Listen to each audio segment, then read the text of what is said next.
This is All of It on WNYC. I'm David First, in for Allison Stewart. If you're wondering where she is, Allison is hosting a conversation at the Green Space tonight that uses the HBO series The Gilded Age to talk about the world of black women in 19th century New York. She'll be joined by Danae Benton, who plays Peggy in The Gilded Age, as well as historian Leslie Harris and the Tenement Museum's Marquis Taylor. The event is called Peggy Scott's New York. It's happening tonight at 6:30, and it is sold out, but you can watch the live stream. Head to wnyc.org/events for more information.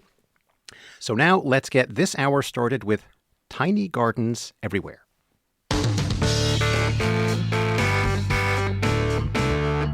We focus now on the power of gardening. Urban gardens can provide more than nutritious food. They can help beautify urban landscapes and can help build community. They have been used to fight poverty and food deserts and to reclaim land, and can even represent political resistance. A new book presents a global history of urban gardening. It is called Tiny Gardens Everywhere, the Past, Present, and Future of the Self-Provisioning City. And the author, Kate Brown, a professor in the history of science at MIT, joins us now. Kate, welcome to All of It. Hi, David. Thank you for having me on your show. And listeners, we would love to hear from you during this conversation as well. Are you an urban gardener? What are the challenges? Are you a member of a community garden, perhaps? Where is it, and what are you growing? How has gardening improved your life in the city? Give us a call, 212-433-9692. That's 212-433-WNYC. And Kate, what got you interested in urban gardening? Well, half the world's population lives in cities, and by 2050, two-thirds of us will be in cities. So thinking about what will cities of the future be like? I did what historians do. I went back to the moment when cities first blew up and became these big, dense conglomerations that we know today. And I wanted to know, what were people doing in those cities? How were they using green space? How were they growing food? What were they doing? And what I found was pretty amazing. This book starts in enclosure era, 19th century England. It moves on to Berlin, just as Berlin became an industrial city in the 1870s, goes on to Washington, D.C., some Soviet cities, and then it talks about two contemporary cases in Amsterdam, superpopulated, densely populated, and Mansfield, Ohio, a lot like Detroit, a deindustrialized city full of vacant lots. So I think I could have done this research almost anywhere, that once you start looking, you find these tiny gardens almost everywhere. As the title suggests. As the title suggests, right? And so, what was happening is that we've missed this story because this is very much a working class movement. People were coming, they were pushed off out of their villages through various acts of enclosure. And these enclosures continue to this day. If you went to Brazil, you'd be finding people who've been enclosed from their land. And they were rural people. They were people who were used to sharing property in common. So they had common forests that they used, common pastures. They worked their fields together collectively. And they fared very well until enclosure came. They end up becoming, landless proletariat, basically we would call today homeless people, wandering around looking for jobs. And they go to cities and they get jobs in factories and live in miserable tenements. And then they do something really interesting because they have this notion of commons and because they have a notion of wastes, that nothing should go to waste. They go to the edge of the cities. They find some vacant land. They might do some guerrilla gardening, or they might, as a group, 30, 40 households, rent some land out, divide it up into almost equal allotments, put a tiny house on it, and then start growing food all around and having small animals all around the edges. And why this is important in cities is because cities draw all kinds of organic materials to their shores. So, take Berlin, they've got sugar beets from Ukraine, wheat coming from North America, beef coming from Argentina, all of these materials that are great sort of composting potential gathered from all over the world, showing up. You could treat this stuff as garbage and throw it in the canals and the rivers and make a stinking mess. But the working people were like, I'll take that. I'll And they take that build and I'll these put it to human, use. yeah, yeah, they build these, human engineered soils that are absolutely prolifically fertile. The highest yields in recorded human history are coming out of these urban gardens. Let's talk about, tiny gardens everywhere is the title of the book. So tiny gardens, what is the range of what we're talking about here? What is a tiny garden? Well, if it could be anything from a couple of dining room tables Hmm. to an allotment, which might be about, you know, 60 square meters, something like that, kind of a medium-sized apartment, and or a large apartment. So it really depends on who was gardening and where this is and when. I think the interesting thing is people often do these in communities. Not there aren't like many lone wolves that I find that emerge from the picture. And when they do this, they start to think, okay, we've got this. We've solved a lot of our problems of our immediate working class existence. We have food that helps us with our grocery bills. It helps us when we go on strike or when we get laid off periodically. We can get by. We can squeak by. But then there are other things come up like, oh, we need a water source. Let's all get together and dig a well over here, and then maybe one over there. And the kids in the summer they don't have anything to do, so let's start a children's summer camp together. And Oh, then some people are showing up with TB, and so they build a shack over there as a kind of sanatorium to help people heal. Some people's shacks burn down, so they take up a collection for fire insurance and then another collection for workman's compensation when somebody's injured or out of work for a while. Um, Neighbors have disputes, so they set up an arbitration court, which is, over there under the oak tree on Saturday afternoons. So what I found was that these working class gardeners solved a lot of their problems and created what we would today recognize as the first sinews of the social security state. hmm. But they're doing it informally, spontaneously in these tiny communities. Well, what happens in an urban environment when sort of a network of tiny gardens exists in backyards and rooftops? How does that change the urban landscape, perhaps even change the biodiversity of a city? Oh, it's amazing. We now recognize cities to be hotspots of biodiversity. That's because the countryside is so impoverished in terms of habitat for all kinds of creatures. And that's due to monocrop agriculture, lots of use of chemical fertilizers and chemical pesticides Hmm. and insecticides. So cities today are places where, even coyotes and bears are taking refuge in addition to birds and insects. So uh, what this kind of these little networks of tiny gardens do is solve a lot of problems that we have today. Problems with food affordability and good fresh food and nutrition, but also problems that have to do with heat islands, flash floods, droughts. If you have a neighborhood that has less pavement and more soil, and the soil is cared for, meaning it has living beings in it, microbes and worms and black soldier flies and fungi, then that soil is going to soak up water and hold it. And so are the trees and the perennials that are in there. Those trees are going to work like a big straw and attached to a pump, and they're going to send that water up from the roots out in a hot day, transpire, or basically a nice little um, fog cloud they'll send off, cooling the environment Hmm. around them. That's why we're drawn to green spaces, is they make us feel better. We're speaking with Kate Brown. The new book is Tiny Gardens Everywhere, the Past, Present, and Future of the Self-Provisioning City. This is all of it here on WNYC. And we're going to take some of your calls right now if you want to join this conversation. Are you an urban gardener? What are the challenges? What are you growing? 212-433-9692. That's 212-433 WNYC. And let's hear from John on the Lower East Side. Welcome to all of it. I'm glad to be here. I'm glad to be here. Are you gardening in the city? I am. I garden and have begun with a garden at 6th Street and Avenue B. People should come. It's almost a full city block between 5th and 6th Streets. And it's just a really wonderfully engaged site of family, community, and of course, people who care enough to grow and take advantage of the food, the fun, the community. So it's what are you growing, by the way, John? I'm currently the gardener emeritus.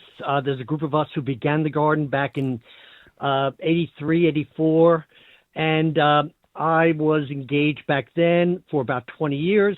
I now have a key, so I can go anytime I like. But I'm still in the neighborhood. I still support them. We do a plant sale every May. And it's just about the engagement and I've watched 3 generations of gardeners and community come through that garden. John, thank you so much for sharing that story. It sounds like you are still cultivating that community. Oh, I think we lost John, but is that a story that resonates for you, Kate? Yeah.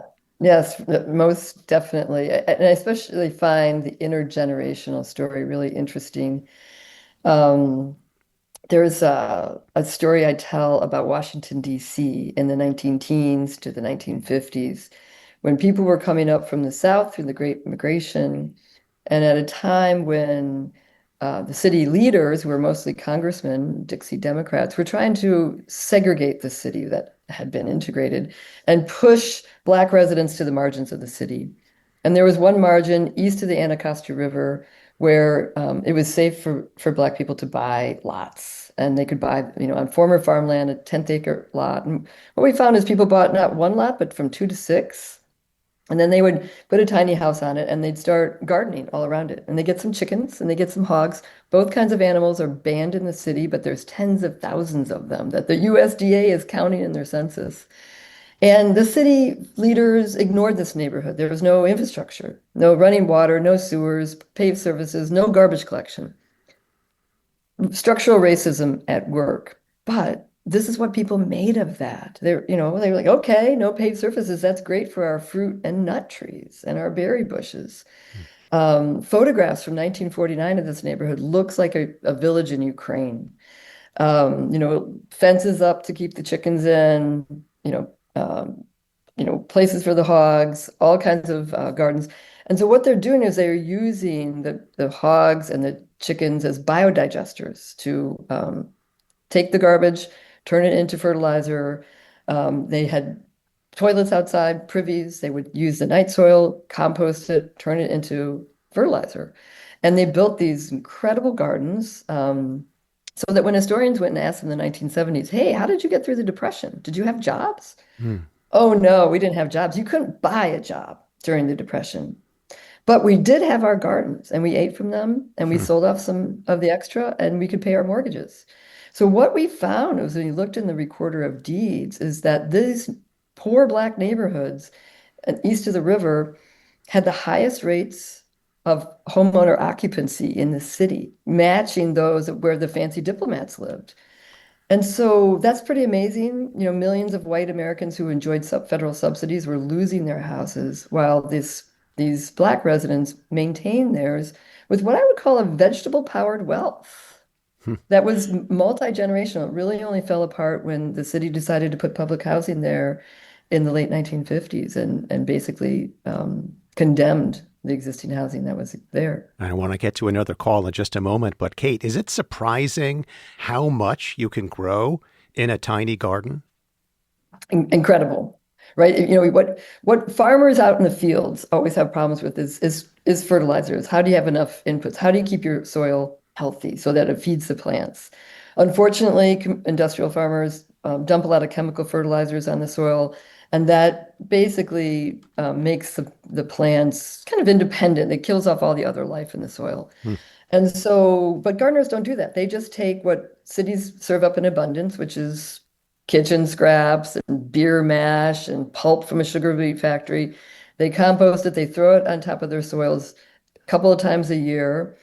And so I have a space about the size of two dining room tables, and we pretty much eat our vegetables out of there 9 months out of the year. Hmm. I do a little bit of, I make some kimchi, I make some pickles, and we eat that in these off-season months. But it's incredible how productive. There was 5,000 urban farmers in Paris in 1900, and they fertilized their gardens with horse manure, which there was mountains of this stuff. They could buy it for pennies on the pound.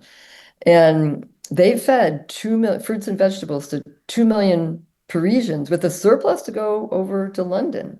Hmm.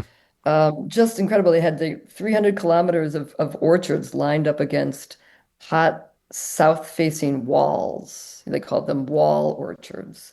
They always had their gardens inside the interiors of courtyards, bricked interiors, so that they're using the heat island effect to grow series of crops, like 6 to 9 crops a year, and they could beat the farmers in the Mediterranean south of France, there in Paris in the north of France, by just using the city and its hot heat island. Wow. Well, you're taking us all over the world here today. The book is Tiny Gardens Everywhere. Kate Brown is our guest here on All of It. The subtitle of the book, The Past, Present, and Future of the Self-Provisioning City. And we're going to take some more of your calls. The number 212-433-9692. Let's hear from Jack in Kearney, New Jersey. Yeah, hello. Welcome. Yeah, hi. I'd like to add to that. I believed in French biodynamic intensive gardening, and as a Kearney firefighter, we had a garden behind our firehouse that we were giving produce out to the neighbors. And also, I grew up gardening and was mentored by people that survived the Depression. I've been gardening since I was in the 5th grade, and what always amazed me is the Italians, immigrants from in Newark, from the Ironbound section of Newark, that were formerly farmers, became urban farmers in Newark, supplementing their factory wages by gardening and farming. It's the first time I ever saw strawberries grown. They taught me how to grow strawberries and peppers and tomatoes and how to use compost. Jack, do you still grow all those things today? I still grow everything. I have a neighbor that lets me use his bigger piece of property, and my payment to him is I mow the lawn and I shovel the snow in the winter. What a wonderful exchange. I have about a quarter of an acre of ground to grow everything on. Jack, but I think that the organic gardening, I used to read Organic Gardening when it still existed, Rodale's Press, and I've been to the Rodale Institute. I think, it's a great thing. Jack, thank you so much for that comment. And Kate, what about that creative way of sharing space? Yeah. Well, that's what I think what gardeners do is, since they're working with the environment, as opposed to farmers who wage war on the environment, using the tools of war. They take tractors that are repurposed tanks, and they take nitrates and turn them into chemical fertilizers, nitrites, and they take, DDT and turn it into pesticides. But gardeners are working with the environment, and they understand that something down in the soil is sharing the microbes and the fungi, and the plants' roots are all exchanging minerals for sugars, and everybody's getting along just fine. And so there's a bounty. And with that bounty, I'm always like, please take my kale, please take my zucchini. It's easy to be a neighbor when you have this, as our fireman friend here just testified, you have so much food. It's fun to give it away. It's fun to share it. And we did a YouGov survey of Americans across the country just last November, and we found that 16% of Americans use their front yards to grow food, and they like to use their front yards, they said, as opposed to growing a lawn, which you can't eat, and it doesn't do much for the birds or the bees either. They like to grow on their front lawns, they said, because then their neighbors come by and compliment them. And they Mm. ask them for help. Hey, can you help me start my own garden? And they like to hand out their extra tomatoes and zucchinis. Mm. So I think we've learned historically, those of us who are close to plants, is to emulate the generosity of the botanical world in our own patterns between people. And I also think it's interesting about that story is that that's exactly what you see are migrants moving to new places and they long for home. And part of home is the food that they ate at home. And Italians couldn't really get strawberries or eggplants or even garlic in the 1930s and 40s in the United States. So they had to grow it themselves. And the same thing with Mexican Americans. They needed to grow their own hot peppers, and Chinese Americans had to grow their bok choy. And so you find all around, and African Americans wanted their, greens and the special kind of beans that they had from the South. And so you find all over the country these pockets of migrant gardeners who've moved in and found their place and made themselves feel more at home by putting a shovel to the ground. Mm. Well, it was a great call. Thanks so much for calling in. If you would like to join this conversation, the number is 212-433-9692. Excuse me. That's 212-433 WNYC. We have a text, someone saying they're a member of a community garden in Jersey City. And yes, the air is different in the garden. So that's great. Thanks for joining in with that. William, let's hear from William in Brooklyn. Welcome to all of it. Hi, thanks for taking my call. I'm loving the show. I want to talk about my deceased partner, John. When I met him, he was living in a cooperative house on 6th Avenue in Brooklyn and spent a lot of time in the tiny little square of soil in front of the house. And he gardened because when he was out there, people walking by on the street would stop and talk. And that's how he met our neighbors and how he learned about what was going on in the neighborhood, like why the police were always stopping at that house around the corner and that sort of thing. I have one of our friends gave him a gift, which I have near me here. It's a pillow that says, "Gardeners have the best dirt." The best gossip? Did. That's great. Thing too that he would always tell people, because he was quite good and maintained a lot of plants. It was decorative rather than sustainable food. But people would say, "Oh, you have a green thumb." And he would always say to them, "The green of my thumb is from the money I spend to replace the plant that died." And he would say that to encourage people who felt they really couldn't deal with plants that they didn't understand or didn't know. And that was his way of saying, go ahead, do it anyway. Well, William, thank you for sharing that story about your partner. That was beautiful to add to our discussion right now. Kate, you want to talk about that? Yeah, I mean, one of the reasons, as I said, when we opened, why I wrote this book is I wanted to think about the cities of the future. And just as gardeners in the past recreated commons and mutual aid societies, we have a lot of commons today. 60% of many of American cities are devoted to common space where we used to move and park automobiles. I think there are two parking spaces for every registered car in New York City. So, the private cars have more public space and room to spread out than most New Yorkers who are crammed in their small apartments.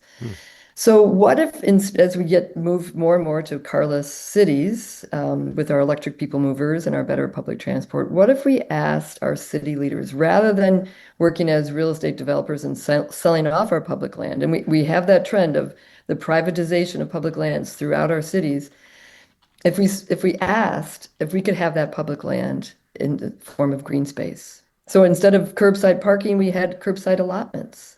Instead of 4-lane arteries along the river, we had these beautiful rolling edible boulevards filled with nut trees and fruit trees and berry bushes and maybe strawberries down in the understory. And I like the way that sounds, edible boulevards.